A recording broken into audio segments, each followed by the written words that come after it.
is its home to Creative Assembly, creators of Total War. Hi, I'm Luke Nella, and I've invaded Creative Assembly to capture some important people to answer your questions about Total War Arena. First up, maps.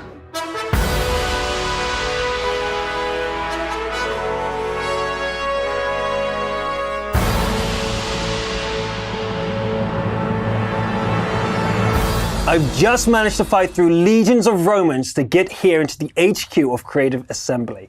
We're going to talk about maps, as I've managed to steal the world team and the art lead to be able to tell you and answer some of the very important questions about maps and the designs and spawn points. So let's go step by step. The order comes in. It's written on a piece of paper, like you must create map for Germany, or is it something different?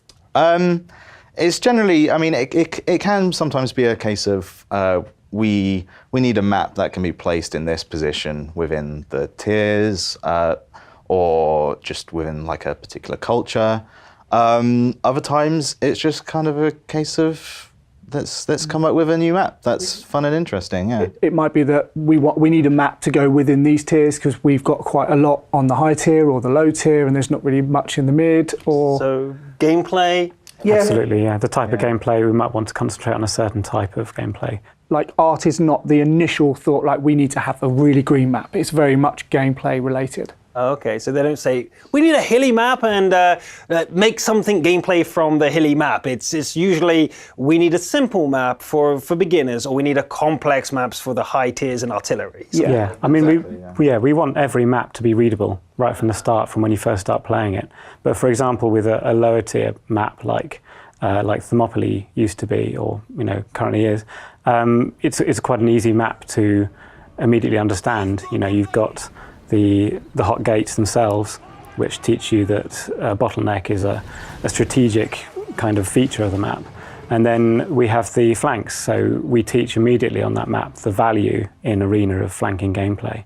Okay, on this subject, I have to say, this is the perfect time to talk about map tiers. What does this mean? So if I have tier 2 units, I'm only going to see some maps, and if I have tier 10, I'm not going to see those maps anymore, I'm going to see other maps, or how does it work? There are some maps that you won't see when you first start playing the game. Then as you do kind of progress up the tiers, then the maps effectively will be added to the pool that is available to you when you matchmate. Added? Yeah. Not taken away. So you will always see those early maps again. Some of the very earlier maps will kind of phase out as well once you get to higher tiers. It's like in World of Tanks, you don't see province at tier 10 because it would be mad because everyone just kill each other at the spawn. Yeah. But at the same time, you will see these maps again because as new commanders come out, new factions come out, you're going to be going back down to the lower tiers and you're going to be starting up again, and you will get to see them again.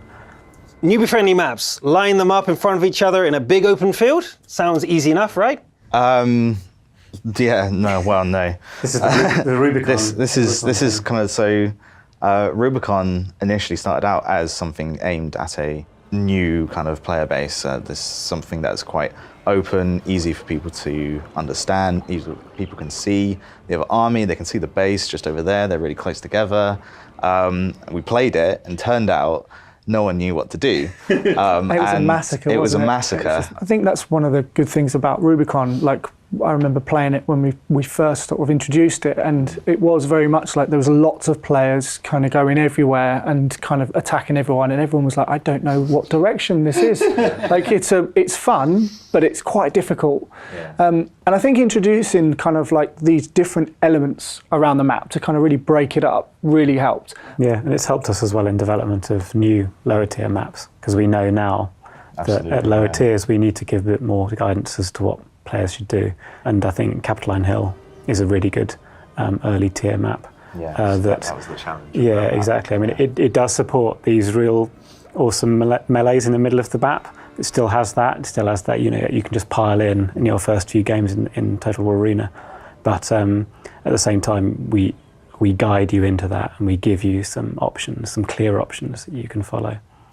There must be a lot of challenges with an open map as well to make it look interesting. If it's just a field, well, if you put a tree there, it has to be cover, right? It has to do something. With the maps, we want the story. We want the story element. We want the idea that you're playing on a battlefield that has history. We have two forces, whether it's made up of Greeks, Romans, or barbarians. And we want the story in that map to kind of showcase that there's been a battle here before. Like, what happened here? Like, what type of fight happened? And then you see a kind of a trail of like things that's led up to this point.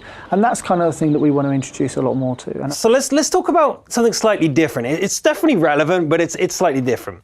When you have a unit, you have a bubble around your unit, and that's where you can see.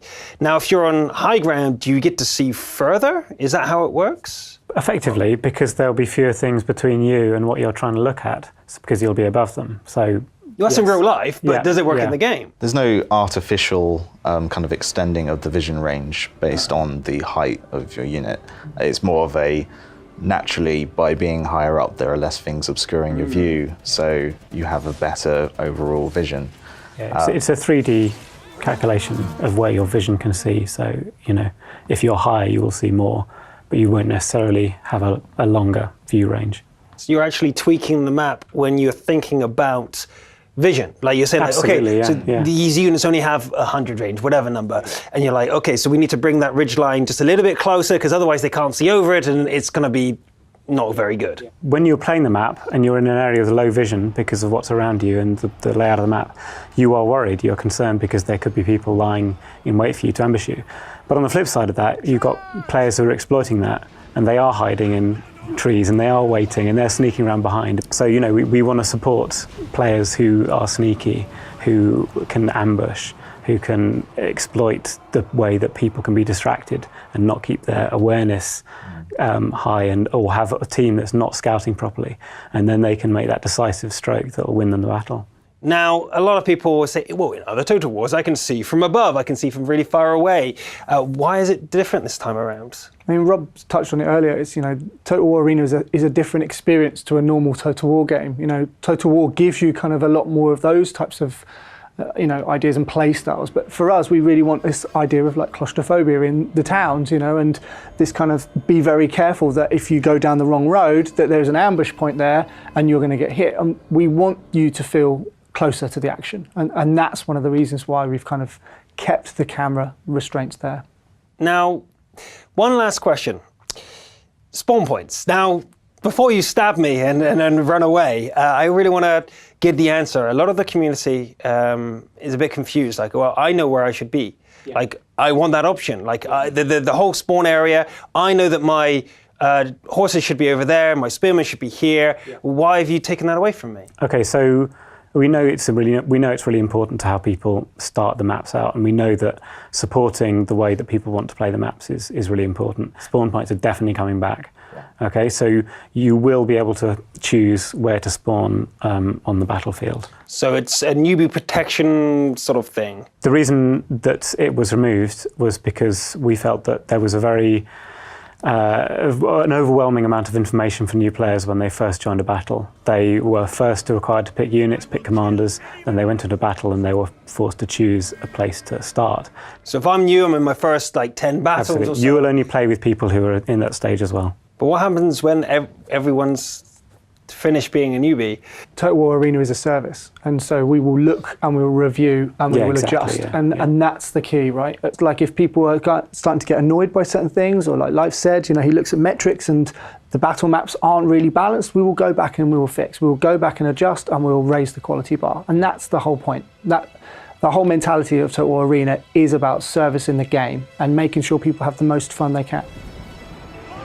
I hope I've gotten all the important answers on maps today. Stay tuned for more, and I'll see you on the battlefield.